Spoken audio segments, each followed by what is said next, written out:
नमस्कार दोस्तों, आज के वीडियो में हम आपको माघ मास के कृष्ण पक्ष की षटतिला एकादशी की कथा लेकर आए हैं।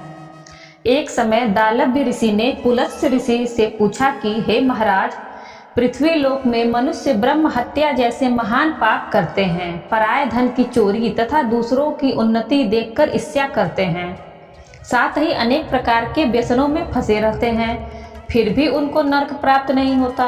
ये लोग ऐसा कौन सा दान और पुण्य कार्य करते हैं जिससे उनके पाप नष्ट हो जाते हैं? जरा इसके बारे में विस्तार से बताइए। पुलत्स्य मुनि कहने लगे कि हे महाभाग, आपने मुझसे अत्यंत गंभीर प्रश्न पूछा है। इससे संसार के जीवों का अत्यंत भला होगा। इस भेद को ब्रह्मा, विष्णु, रुद्र तथा इंद्र आदि भी नहीं जानते, परंतु मैं आपको यह गुप्त तत्व अवश्य बतलाऊंगा। उन्होंने कहा कि माघ मास लगते ही मनुष्य को स्नान आदि करके शुद्ध रहना चाहिए। इंद्रियों को वश में कर काम, क्रोध, लोभ, मोह, अहंकार, ईर्ष्या तथा द्वेष आदि का त्याग कर भगवान का स्मरण करना चाहिए। पुष्य नक्षत्र में गोबर, कपास, तिल मिलाकर उनके कंडे बनाने चाहिए। उन कंडों से 108 बार हवन करना चाहिए। उस दिन मूल नक्षत्र हो और एकादशी तिथि हो तो अच्छे पुण्य देने वाले नियमों को ग्रहण करें। स्नान आदि नित्य क्रिया से निवृत्त होकर सब देवताओं के देव श्री भगवान का पूजन करें और एकादशी व्रत धारण करें। रात्रि को जागरण करना चाहिए।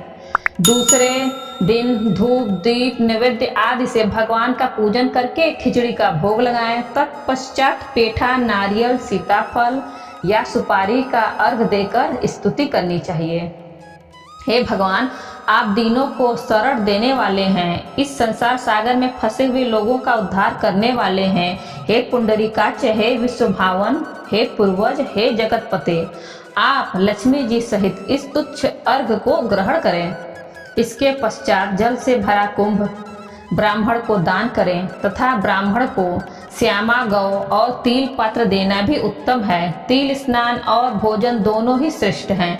इस प्रकार जो मनुष्य जितने तिलों का दान करता है उतने ही 1000 वर्ष स्वर्ग में वास करता है।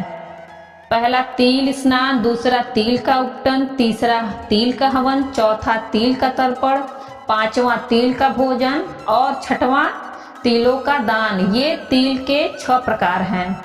इनके प्रयोग के कारण यह षटतिला एकादशी कहलाती है। इस व्रत के करने से अनेक प्रकार के पाप नष्ट हो जाते हैं। इतना कहकर पुलत्स्य ऋषि कहने लगे कि अब मैं तुमसे इस एकादशी की कथा कहता हूँ। एक समय नारद जी ने भगवान श्री विष्णु से यही प्रश्न किया था और भगवान ने जो षटतिला एकादशी का महात्म्य नारद जी से कहा सो मैं तुमसे कहता हूँ। भगवान ने नारद जी से कहा कि हे नारद, मैं तुमसे सत्य घटना कहता हूँ, ध्यान पूर्वक सुनो। प्राचीन काल में मृत्यु लोक में एक ब्राह्मणी रहती थी। वह सदैव व्रत किया करती थी।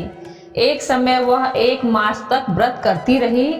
इससे उसका शरीर अत्यंत दुर्लभ हो गया। यद्यपि वह अत्यंत बुद्धिमान थी, तथापि उसने कई देवताओं या ब्राह्मणों के निमित्त अन्न या धन का दान नहीं किया था।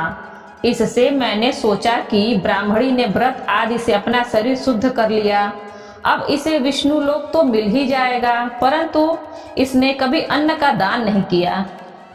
इससे इसकी तृप्ति होना कठिन है। भगवान ने आगे कहा, ऐसा सोचकर मैं भिखारी के वेश में मृत्यु लोक में उस ब्राह्मणी के पास गया और उससे भिक्षा मांगी। वह ब्राह्मणी बोली, महाराज किस लिए आए हो? मैंने कहा, मुझे भिक्षा चाहिए। इस पर उसने एक मिट्टी का ढेला मेरे भिक्षा पात्र में डाल दिया। मैं उसे लेकर स्वर्ग में लौट आया। कुछ समय बाद ब्राह्मणी भी शरीर त्याग कर स्वर्ग में आ गई।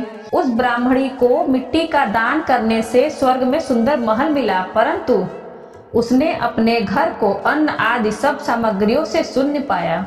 घबराकर वह मेरे पास आई और कहने लगी कि हे भगवान, मैंने अनेक व्रत आदि से आपकी पूजा की, परंतु फिर भी मेरा घर अन्न आदि सब वस्तुओं से शून्य है। इसका क्या कारण है? इस पर मैंने कहा, पहले तुम अपने घर जाओ, देव स्त्रियां आएंगी तुम्हें देखने के लिए। पहले उनसे षटतिला एकादशी का पुण्य और विधि सुन लो, तब द्वार खोलना। मेरे ऐसे वचन सुनकर वह अपने घर गई। जब देव स्त्रियां आईं और द्वार खोलने को कहा तो ब्राह्मणी बोली, आप मुझे देखने आई हो तो षटतिला एकादशी का महात्म मुझसे कहो। उनमें से एक देव स्त्री कहने लगी कि मैं कहती हूँ। जब ब्राह्मणी ने षटतिला एकादशी का महात्म सुना तब द्वार खोल दिया। देवांगनाओं ने उसको देखा कि न तो वह गंधर्वी है और न आसुरी है, वरन पहले जैसी मानुषी है। उस ब्राह्मणी ने उनके कथनानुसार षटतिला एकादशी का व्रत किया। इसके प्रभाव से वह सुंदर और रूपवती हो गई तथा उसका घर अन्न आदि समस्त सामग्रियों से युक्त हो गया। अतः मनुष्यों को मूर्खता त्याग कर षटतिला एकादशी का व्रत और लोभ न करके तिलादि का दान करना चाहिए। इससे दुर्भाग्य, दरिद्रता तथा अनेक प्रकार के कष्ट दूर होकर मोक्ष की प्राप्ति होती है। दोस्तों, आगामी ऐसे ही व्रत कथा कहानी जानने के लिए हमारे चैनल हिंदी कहानी नई पुरानी को सब्सक्राइब जरूर करें और वीडियो अच्छी लगी हो तो वीडियो को लाइक करें, ज़्यादा से ज़्यादा शेयर करें और बेल आइकन क्लिक जरूर करें, जिससे आगे आने वाली वीडियो की नोटिफिकेशन आपको सबसे पहले मिल सके। धन्यवाद।